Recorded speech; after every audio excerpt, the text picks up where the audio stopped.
Visit visa के लिए bank statement के हवाले से बहुत सारी क्यूरीज हैं कि बैंक स्टेटमेंट कैसी होनी चाहिए, कितना बैलेंस होना चाहिए और जो प्रीवियस मंथ की बैंक स्टेटमेंट्स होती हैं उनमें हमारे पास कितना बैलेंस जो है वो क्लोजिंग पे रहना चाहिए, कितना उसमें से हमें खर्च करना चाहिए, क्या होता है। देखिए, दो चीज़ें हैं। एक तो जब आप बैंक स्टेटमेंट खुद से मैनेज करते हैं या जानबूझ के कुछ ट्रांजैक्शंस करते हैं, वो नॉर्मली शो होती हैं और उसकी इंटेंशन भी शो होती है और वो एक्चुअल नहीं लगती। जब आप कुछ पेमेंट्स को इस हिसाब से अपने रूटीन वर्क के हिसाब से मैनेज करते हैं, उसमें दो तरह की सिचुएशंस होती हैं। एक तो आप बिजनेस रन कर रहे हैं, एक आपकी कोई सैलरी अकाउंट है। अब बिजनेस जब आप रन कर रहे होते हैं तो उसमें से आपका बिजनेस के लिए आप एक्सपेंडिचर करते हैं, बिजनेस से आपको प्रॉफिट आ रहा है, वहाँ से रेवेन्यू आ रहा है तो आप उसमें जमा करवाते हैं।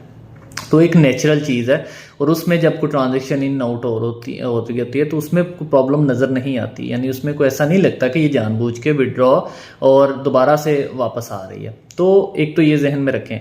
दूसरा, जब आप सैलरी क्रेडिट होती है तो सैलरी भी आपकी अकाउंट में जब आती है तो आपको उसकी प्रॉपर ईच मंथ में 5 से 10 तारीख तक आ रही होती हैं। कहीं से आपकी जब जहाँ पे जॉब कर रहे हैं तो एक सेट फॉर्मेट होता है तो उसमें ही आ रही होती हैं।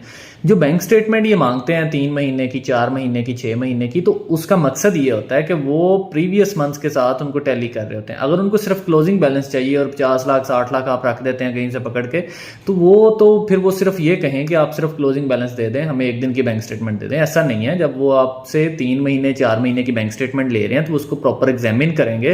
वो कोई भी कंट्री है वो उसको प्रॉपर देखेगा कि आपकी इनकम का स्टेटस क्या है। यानी असल में दो चीज़ें उन्होंने देखनी है कि इनकम कितनी आ रही है और आउट कितना हो रहा है, और उसके बाद आपके पास बैलेंस प्रॉफिट क्या आ रहा है। तो इन चीज़ों को आपने मैनेज करना होता है। तो इसको आप 3 महीने, 2 महीने, 4 महीने आप प्रॉपर मैनेज करें। मैनेज से मुराद ये है कि आपके अकाउंट में जब ट्रांजैक्शंस हो रही होती हैं तो इनमें से इन आउट हो रहा होता है। आप वहाँ से अपने एक्सपेंडिचर्स करें, अपने बिलिंग्स पे करें, अपनी ग्रॉसरी करें और जब आपके अकाउंट में आए तो वहाँ से आ जाए। बिजनेस में भी दो तरह की कैटेगरीज होती हैं कि आपका एक सोल प्रोप्राइटर है जिसमें आप खुद ही सिग्नेटरी हैं, और एक जो है वो आपका पार्टनरशिप बिजनेस है।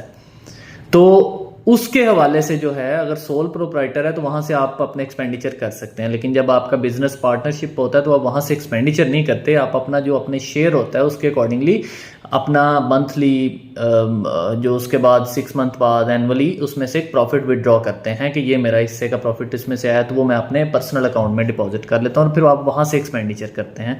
तो इन चीज़ों को भी समझ लें कि सोल प्रोप्राइटर के लिए आपके पास जब कोई बैंक अकाउंट होता है तो आप उसमें से ही अपने इन आउट कर रहे होते हैं, क्योंकि आप 100% उसके मालिक होते हैं। तो उसकी बेस पे भी आप वीज़ा अप्लाई कर सकते हैं और उसको आप as a bank statement use कर सकते हैं।